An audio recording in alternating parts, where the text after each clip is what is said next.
Bem, o exercício irregular de direito está previsto no Código Penal no artigo 23, quando o Código Penal diz que não pratica crime quem pratica o fato em exercício regular de direito.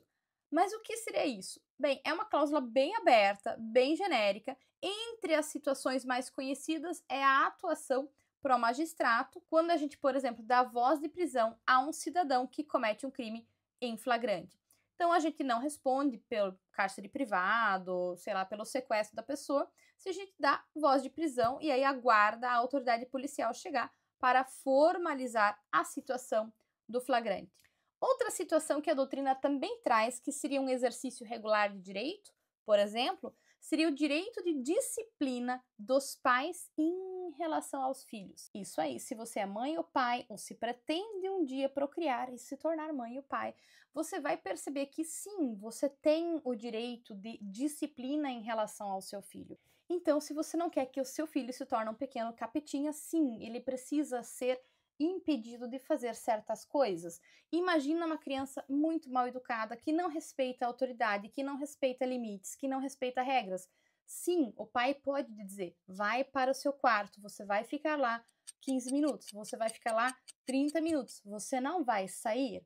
Ah, não, mas prof, isso seria um cárcere privado. Não, na verdade, o pai e a mãe têm sim o direito e, inclusive, me parece, o dever de educar os seus filhos.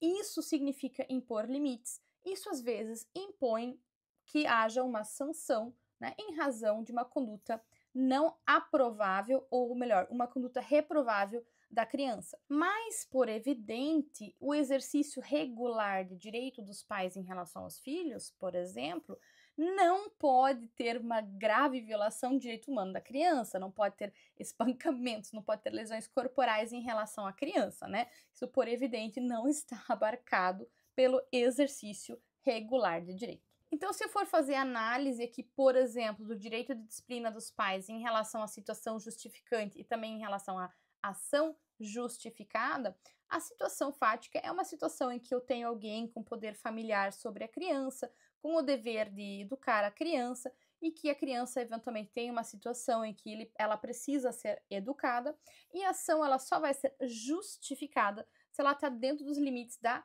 legalidade. Se você quiser entender melhor sobre as outras justificações que a gente tem no Código Penal, como legítima defesa, estado de necessidade e estrito cumprimento do dever legal, confira a minha série sobre antijuridicidade e justificações que eu deixei na playlist de Teoria do Crime aqui no meu canal. Se tiver algum assunto dentro da temática da antijuridicidade e justificação que você gostaria que eu abordasse ou que eu aprofundasse, talvez, se você queira entender sobre o que é consentimento do titular do bem jurídico, comente aqui que eu vou dar uma atenção especial. Espero que tenham gostado e até a próxima.